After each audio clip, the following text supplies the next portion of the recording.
Right. The IPA is a free market think tank. We believe in free markets and a free society for economic reasons, but also for social and moral reasons. It's about unleashing the maximum potential of the individual.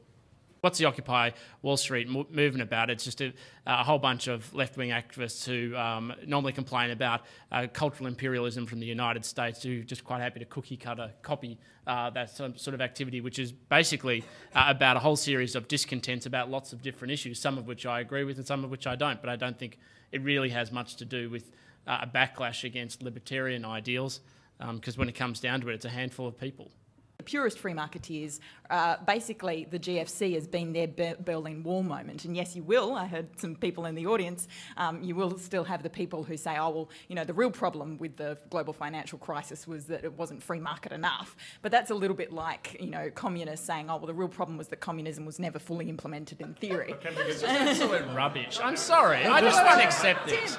This is just rubbish. I mean, at the end of the day, the GFC, at the heart of it, came from bad government debts injected into the economy. And the free market did exactly what it should have done, repackaged them and handed them off and said, get them away from us. Should we do this one now? Do you want to do the GFC one now? This is just I'm happy to answer the progressive I'm tired question. of hearing it. But progressive is complete rubbish. I'm sorry. It has no intellectual basis whatsoever. It's about the idea that we can create a fairer society. We all believe in a fairer society, but define fair. It's a grab bag of things based on what you think matters at any given time. You look at the world as though it's a dashboard of dials that can be tweaked to come up with a more perfect equilibrium. It's crap. Think tanks have to be grounded in values, as we've just talked about. And, you know, there are other think tanks in Australia that claim to be kind of values-free or values-neutral and to deal solely with data. But I don't think they're the kind of think tanks that generate, you know, long-term political, economic, social change. And so I think all of us here would agree, I suspect, that, you know, you start with the values and you kind of work through the... Well, but David's absolutely right on this. Public policy is ultimately about politics and it's about values. And values don't just inform what you see the solution to a challenge is, it also informs what you see as a challenge in the first place. Public policy isn't like scientific research where you do a set of data and then you come out with an outcome and that's the conclusion. Public policy is shaped by values from the outset, and you can find evidence to back up your argument no matter the way you want to look at different issues. And that's why we get this divergence. The Grattan Institute is a farce when it comes down to it. I'm sorry, they think you can have values-free public policy. So what issues are you going to think that matters? Oh, funnily enough, they're all the government's one. And what they're going to come up with solutions. They just go through data and they decide which data is in or out. That's called an editorial decision. Values are behind that. You cannot have values-free policy. Everybody, I think, in broad principle agrees that people should have equality of opportunity, particularly for those who are vulnerable, so particularly for children. But at some point, we have to actually put something called individual responsibility back onto people's lives. And I see consistently equal opportunities as a justification to erode the concept of responsibility and for people to take responsibility for their lives. So I'm not a big fan of the movement. But even then, if you're accepting the idea of equality, it's how you actually go about achieving that. I mean, I want a fair society, but what I define as fair is probably very different from what you believe is fair, Miriam or David. By the way, fairness is achieved by the free market. Just throw that out there. You're saying that free market it equates to equality of opportunity. It creates an environment where everybody can have their individual potential unleashed and they can pursue their own interests to the better interests of society. But even then, taking it back, if you talk about something like equality, which is a very broad concept, how you try and address particular types of issues with regards to social or economic inequality can be addressed by the heavy hand of the state, or it can be addressed in part through charitable organisations and civil society institutions, which actually make sure that people are taken care of in a radically different way, and which actually normally, in my view, deliver a much better outcome. So there is, within the free market system, mechanisms to address issues around inequality and access and opportunity. Look, I'm not an economist, Oliver, but I thought that your definition of market failure in standard textbook economics was a little narrow there. I mean, you know, it's the network economics, it's the asymmetric information, it's the public goods, it's the unpriced negative externalities. No, that's exactly it's a rubbish progressive definition that's been developed over time. No, I'm sorry. Yeah. You're arguing with half the economics profession there. I think more than half. No, well, I'm quite happy to argue with them. What most progressives talk about when they refer to market failure, it's undesirable outcomes or outcomes that you don't like. That's all it's about. So what would you say about public goods negative externalities, natural monopolies? Do you have a view on how well the market deals with them? Even in the neoclassical microeconomic theory, those things do not give you the optimal outcome. But your definition, the way you've used market failure this evening, is quite crystal clear. It is, you do not like the outcome, therefore the market has failed. That is not true. It's not that I don't like the outcome. This is a kind of theoretical construct. It doesn't hold up to what you value. Circular. David, do you see a very strong correlation with the constant scope and increase in the size of government, where they seem to think that they can do anything, and at the same time the failure to actually do the basic things, where there actually isn't a radical debate about things successfully and well? Like what? Well, you just talked about infrastructure. I'm not in favour of government delivering all types of infrastructure, of course, but there are some types of infrastructure that government can facilitate and make successful, and those are the things where we're failing while we're constantly expanding government out into other areas. So I think one of the things you're going to here, Tim, is some of the bad growth in government. I think middle class welfare is something that we, all of us on the panel here have talked about. Is bad growth in government. What harm further regulation on gambling will have, other than this sort of portentous sounding slippery slope to the nanny state? What will it actually do to people? Well, the reason I oppose many of these measures, almost all of them, is because I think they're fundamentally immoral. They actually create a society where people are treated as victims, and it creates a society where people are encouraged not to take responsibility and recognise that they are at the centre of their issues. And, if you take something like mandatory pre-commitment, firstly, I don't actually think it will work, because it's like saying to a chocoholic, just limit yourself to 10 blocks of Cadbury's finest that day. It won't actually stop and radically change people's behaviour.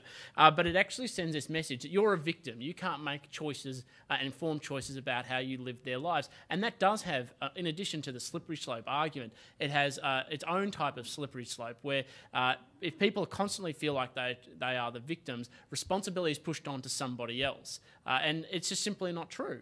These people may have issues, but they have to accept responsibility if they want to change their way of life and if they want to improve it. That's as simple as that. Just a question for you, Tim, on the mandatory pre-commitment stuff. Isn't the point that you do have a choice? Isn't the point that you can put any number in when you sit down at the poker machine and you have the ability to decide how much you want to lose? But firstly, why does it make no? Because the point is it's an environment that's designed to get a response, a kind of biological, neurological response. It's dark. You're in there, you're kind of tapping away. If you sit down at the beginning, you don't find that you've lost... The other reason why... I do take your point. Yes, there is still some level of choice. I don't dispute that, though I still oppose the regulation. Firstly, because once it's introduced, I'm not actually convinced it's going to stop there, because what we've seen in all of these areas of policy is this one's introduced and then we just go to the next one and the next one and the next one. There's a very strong correlation between the different types of measures. Do you really think Nick Xenophon and Andrew Wilkie at the end of the introduction of mandatory pre-commitment is going to turn around and say, oh, we're done now, we're fine, don't worry about it? But the logical extension of your argument is that we've got some kind of creeping authoritarian state in Australia where the government is... We do! Does anybody really believe that? Absolutely! You are patriots, have everyone. a think for a moment. Can I just take actually a point that Miriam just said, that apparently companies that engage in ticking boxes on your behalf, when you voluntarily entered into it, is somehow a nanny state by business. There is a fundamental difference between government and business. One is voluntary and one isn't in terms of your engagement. They're not even remotely related, and I think it's an absurd proposition. You're a citizen of a state. That's right, and you won't. But I don't get to have this choice about whether I pay tax or not. But I do get the choice about whether I use a particular website or not, and whether I choose to engage with it. They're entirely radically different concepts, and I think there's been this massive understanding of by the Australian people, and this has been pushed, of course, by progressives as well, is that business and government are the same. They're not the same at all. One of them is a voluntary institution. One of them is something you have to adhere to by, basically compelled to adhere by. On the other hand, I could move to a different country if I decided I didn't like the tax regime in my country. I find it very difficult to leave Facebook. Well, that's your choice, though. But can I just add on top of that? Why not nationalise Facebook?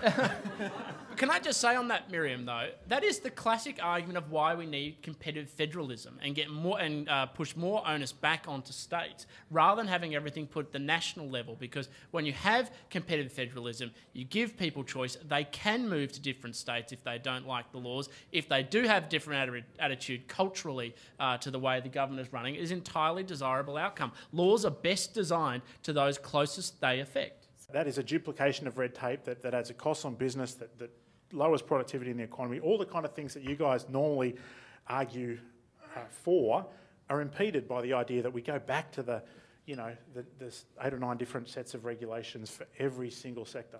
With regard to your point, yes, there is duplication, but that is about maximising choice. How else are you going to get policy innovation? It's not actually a desirable outcome. Why does everybody think that a monopoly is bad when it's in the private sector, but when it's in the government, it's fine? Basically, government is a monopoly, and if you actually create one system and where everything is harmonised into one standard, you actually have a monopoly when we'd be much better off energising the power of competition to get different outcomes and see which ones work and which ones do not. Absolutely reduces the red tape problem that you're talking about.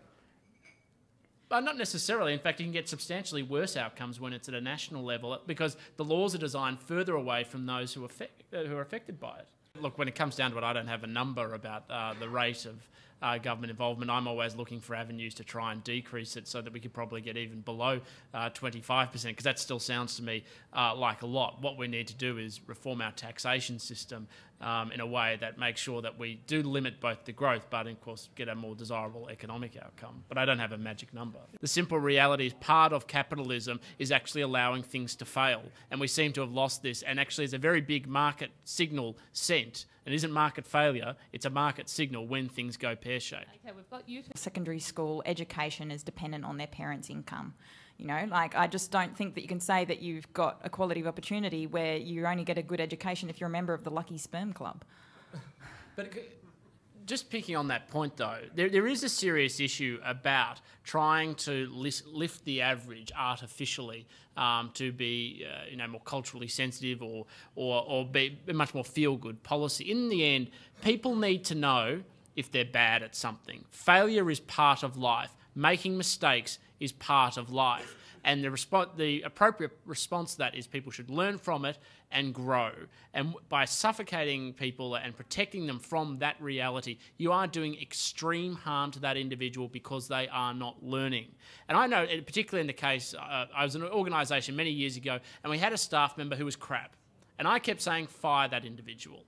Fire, fire, fire, fire, fire, because we are depriving them of, one, the knowledge that they need to learn to get better, but secondly, we're stealing their time. We're stealing time. They're never going to get promoted. We're not going to help them, and they're not getting the message that they actually need to improve their position. And once that person did eventually leave, they got better. They went and re-educated themselves. They went to another workplace, and they found they got fired from there as well. They got the message.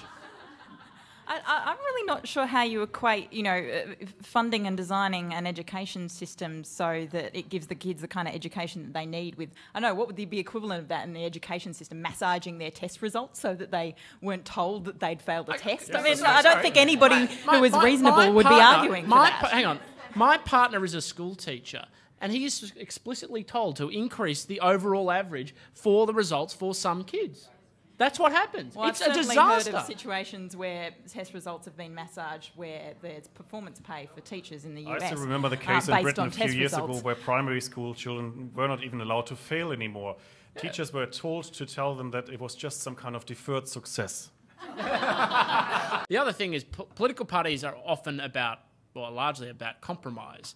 And one of the things about think tanks is that they are not really about compromise. They're normally out there advocating for a more perfect world in their worldview. And in one sense, yes. Whereas once you get a whole bunch of people who share common values, but not necessarily the same policy, draw the same policy outcomes from those values, you get compromise, and that's why you get these wishy-washy policies that don't stand up often to stand up to a real test of substance.